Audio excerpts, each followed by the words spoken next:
companheiro traidor que tira o fôlego e só deixa a dor no peito quando vai embora. Eu não vou dizer que eu esqueci dele, mas eu não tenho vontade nenhuma de botar a mão nele. Não é fácil largar o cigarro. O tabagismo hoje é considerado uma doença pela Organização Mundial de Saúde. Mata milhões de pessoas todos os anos. Banido dos lugares públicos, a extrema dependência é a maior aliada do cigarro. O vício tem raízes nas influências socioambientais e até mesmo fatores genéticos. É da família de fumantes que nascem 60% dos novos fumantes.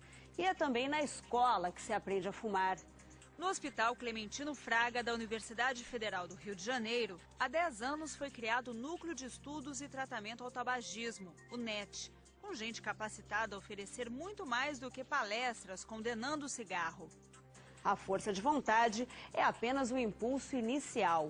A força do grupo já livrou muita gente do vício.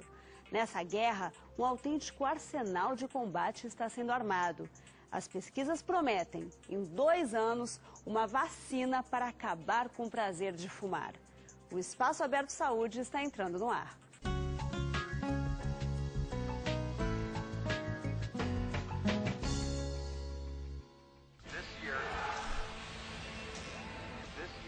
Sempre existe uma boa desculpa, ou até uma espetacular. Um dia eu estava na praia com a minha comadre, nós estávamos comentando de um filme que dizia que vai acabar o mundo em 2012. Eu já estava parando de fumar. Se o mundo vai acabar, né? Falta 2 anos, né? Então só tem 2 anos para fumar. Vai ser a cabeça da gente.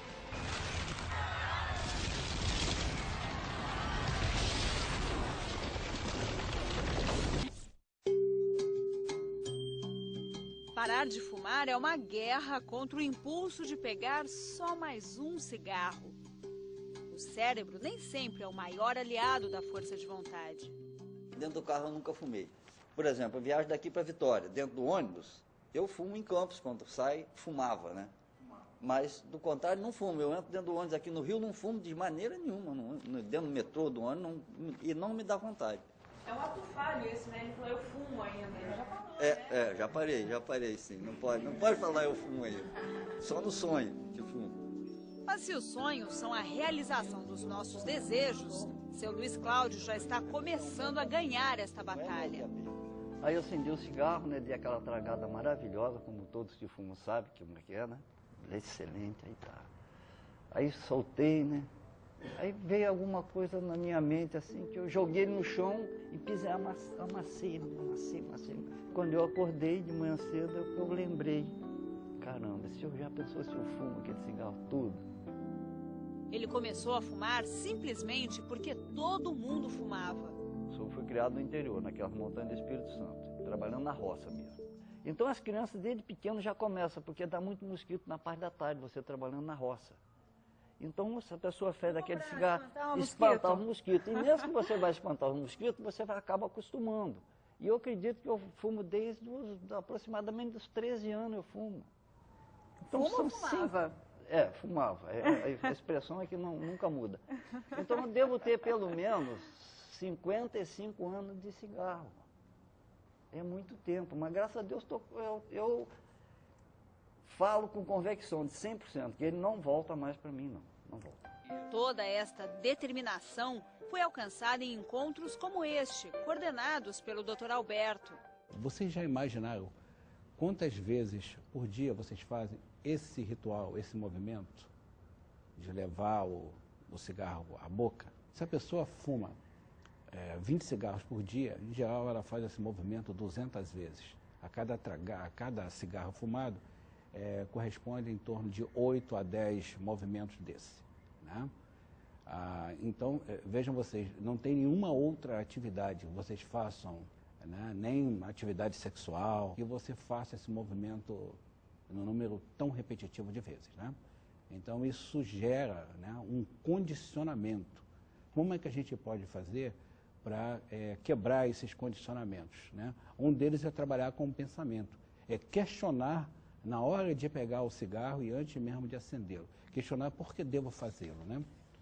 E um dos mecanismos para isso, que nós apresentamos a vocês, é um mapa do cigarro do dia, em que você vai anotar a hora que você acendeu o cigarro e a situação que você estava fazendo, por exemplo, tomando café.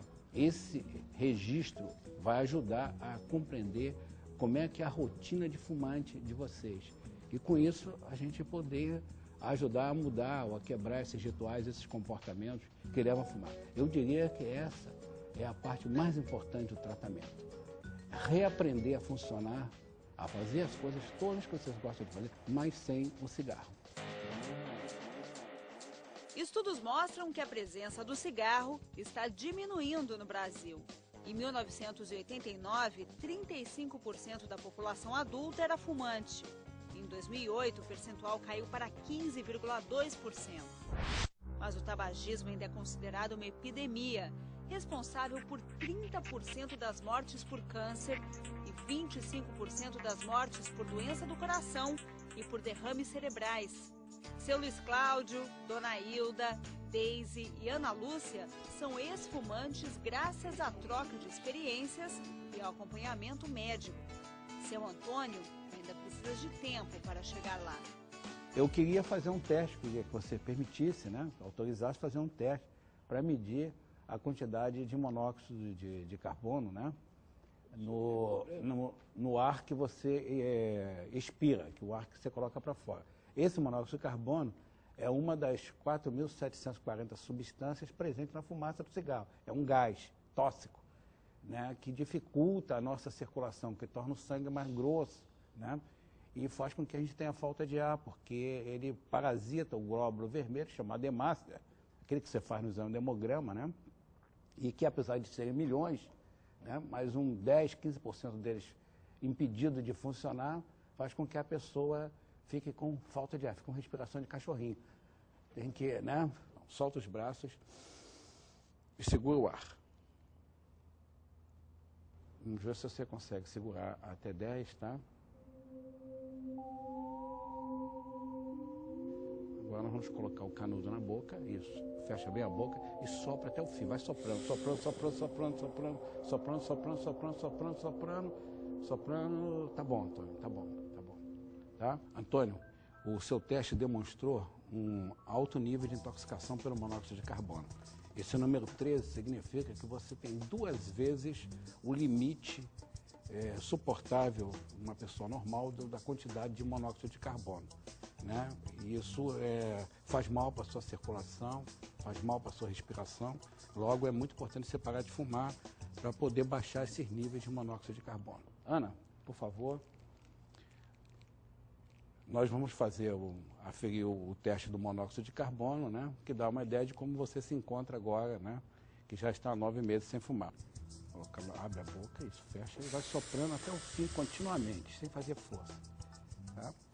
Então nós podemos ver aqui, né, o sinal verde aqui para você, né, que deu 3 partículas por milhão. Isso é um resultado absolutamente normal, dentro do esperado para quem vive na cidade do Rio de Janeiro e que não fuma. Que não está fumando mais. Eu não estou fumando mais. Claro, claro. Não enganei ninguém. Não foi fácil para Ana Lúcia chegar neste ponto. Ela trabalha no Hospital Clementino Fraga, onde acontecem os encontros. Foi assim que conheceu o trabalho do Núcleo de Estudos e Tratamento do Tabagismo. Para a pessoa desenvolver uma dependência, tem um pouco do fator genético aí também? Sim, o fator genético e então a influência é muito importante. Também tem estudos bem documentados. Aqui em Brasília, inclusive, nós temos um pesquisador da PUC, Dr. Chatkin, que faz estudos nessa área, né, que mostram que entre 40% e 60% das pessoas que fumam têm um forte traço de influência genética. Então, esses vão ter também mais dificuldade para deixar de fumar.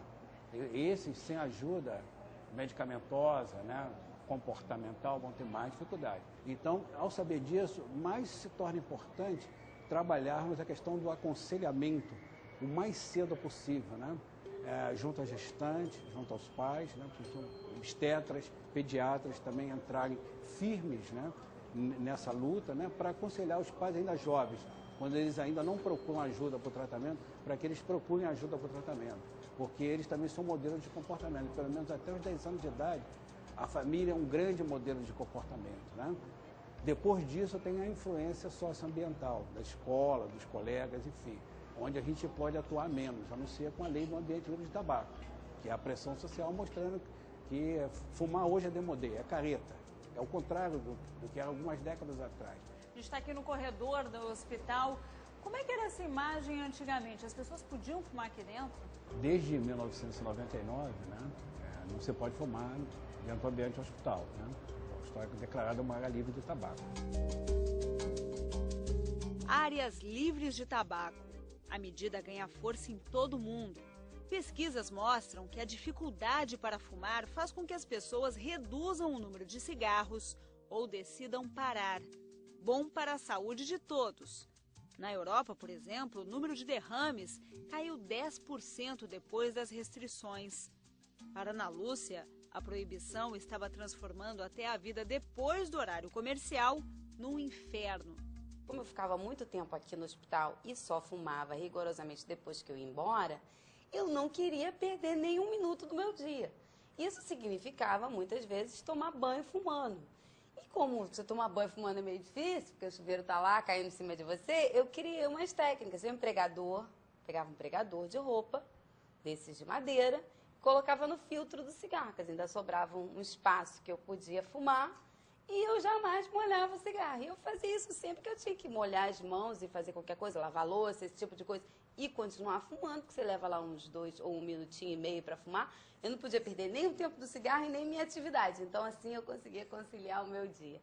E para desinventar isso, eu tinha que, a cada tempo, a cada 5 minutos, a cada 10 minutos, dizer que eu não para mim mesma, que eu não ia fumar. E era complicado eu poder fazer tudo que eu tinha que fazer antes, tomar banho, lavar louça e tudo que eu fazia com o cigarro, fazer sem o cigarro. Mas aí é uma questão de decisão e implementar a decisão é uma coisa difícil, mas era a minha decisão, eu tinha que fazer valer. Qual que é um período crítico? Quando que elas têm recaídas? A recaída acontece, em geral, nos 3 primeiros meses, né, após a cessação, quando pode haver um certo relaxamento, uma certa autossuficiência, eu estou bem, né? Se eu tragar algum cigarro, der uma experimentadinha, não vai acontecer nada. Então, muitas vezes, o indivíduo, nessa fase também, já se afasta um pouco mais daquele acompanhamento. Você estava vindo semanalmente, quinzenalmente, né, ao núcleo, ele já passa a ser mais acompanhado por telefone, quando a gente fala que tem que continuar vindo. Então, esse é o período mais crítico. Quais são os fatores que levam a recaídas? A bebida alcoólica é o principal fator de recaída nas 2, 4 primeiras semanas que a pessoa parou de fumar. Tá? O álcool é depressivo, sistema nervoso central, tem uma ligação muito forte com o cigarro, né? E ambientes que, em geral, se bebe bebida alcoólica, são ambientes que pessoas fumam. Né? Cada dia há uma mudança. Então, era final de semana, era o chopinho, né? Hoje eu já consigo conviver com isso. O segundo fator, né, particularmente nas mulheres, é a questão do ganho de peso, né? Que é uma coisa perfeitamente fácil de controlar, né? Com uma mudança de hábitos alimentares, usando alimentos de baixa caloria. Não procurando a gratificação das tortas, né, dos salgados, enfim, dos alimentos que levam ao aumento do peso. Né? E até porque aumenta o paladar, né? E é uma das gratificações é comer. A primeira coisa que eu decidi é o seguinte, eu não vou comer tudo que eu ver, porque eu queria comer todos os doces, todos. Mas eu decidi, não vou comer nenhum, porque eu tinha certeza que se eu engordasse, ia vinha aquela terrível culpa. Poxa, cigarro não foi tão bom, parar de fumar não foi tão bom assim pra mim, porque eu ganhei 20 quilos, eu não tinha 20 quilos, 15 quilos. Então eu resolvi que eu ia, assim, criar um certo limite para comer, porque eu sabia que aquilo depois meu corpo ia se adequar. E o terceiro, né, e muito importante, são os fatores de estresse e depressão. Então o cigarro, para muitas pessoas, funciona, né, como um antidepressivo ou um ansiolítico, embora ele também provoque ansiedade. O estresse também chega tanto que eu já cheguei até...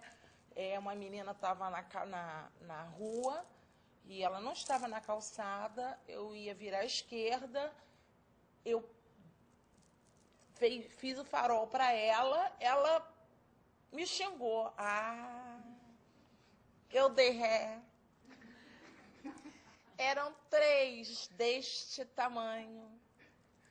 Mas o que eu falei para elas, que eu acho que nem vão até cortar, mas eu xinguei, só faltou sair do carro, mas assim, mais estressada por causa, entendeu, do cigarro. Quando a gente identifica que alguém está dentro de uma situação dessa, a gente procura prolongar um pouco mais o tratamento, acompanhar um pouco mais de tempo e até usar algumas medicações para ajudar pessoas que se deprimem com frequência, né, para seguirem fazendo um acompanhamento, porque um quadro depressivo pode levar também a recaída. A primeira vez com o Dr. Alberto, eu decidi dia 2 de novembro. Fui até o dia 16 de dezembro. Recaí. Voltei com um remédio, né? E tive um problema da reação do remédio. O Dr. Alberto me receitou outro, que eu estou agora já na segunda cartela. Estou desde o dia 1º de março, graças a Deus, sem fumar. Uma das orientações é marcar um dia para parar de fumar. Qual o dia D? Eu digo, bom, então o meu dia D vai ser o dia 27 de agosto, porque é dia do meu aniversário. Então eu quero me dar isso de presente. Mas só que eu não consegui. Aí, caramba, passou o dia 27. Aí quando chegou no dia 28 de agosto, 12h07, isso eu falo para todo mundo, foi meu último cigarro. E até hoje.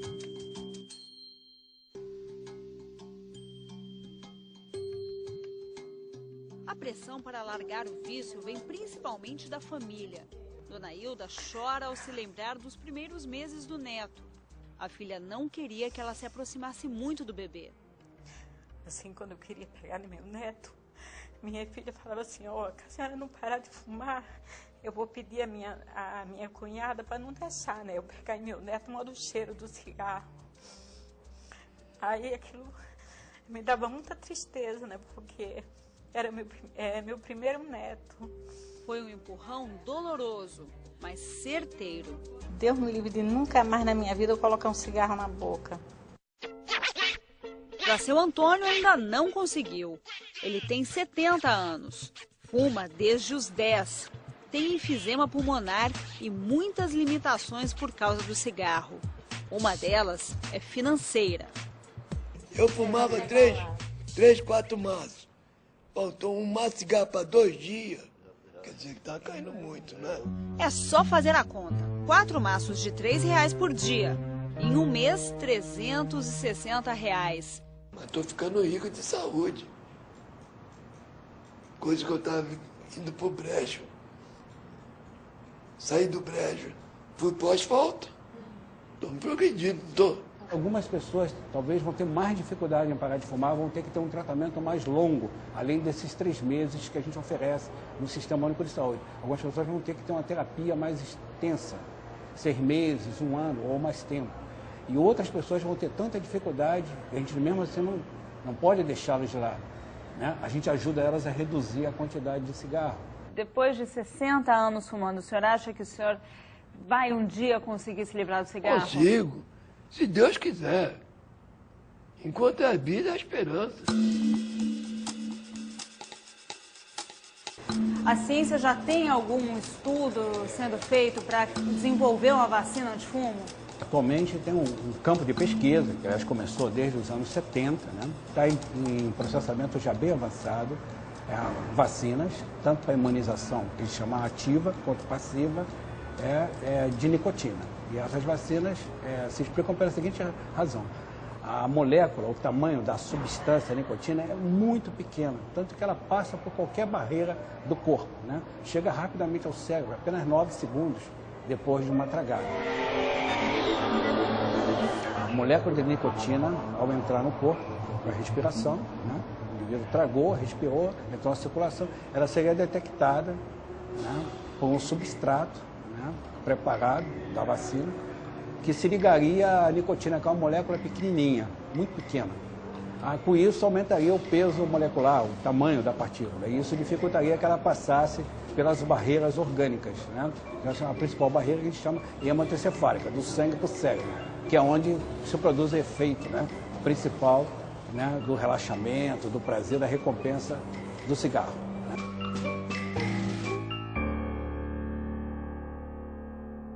Ao mesmo tempo, também as vacinas produziriam anticorpos.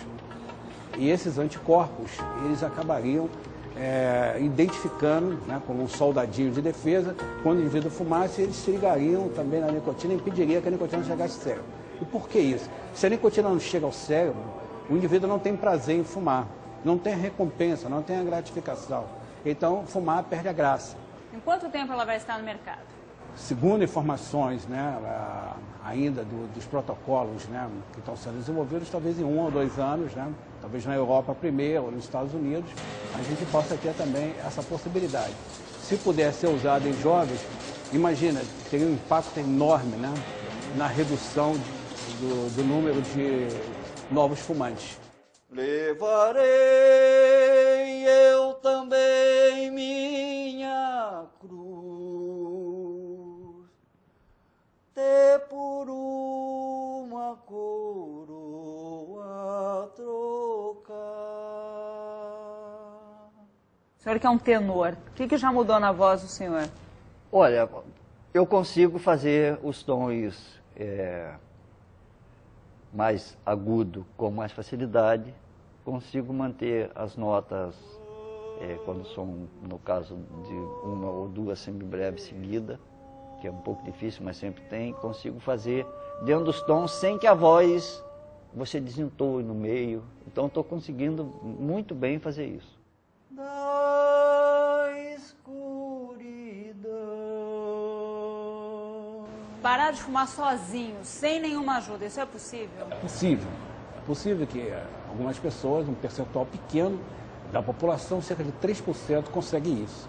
Esse é um número pequeno, quando a gente pensa em termos de uma epidemia, né, que alcança perto de 25 milhões de brasileiros.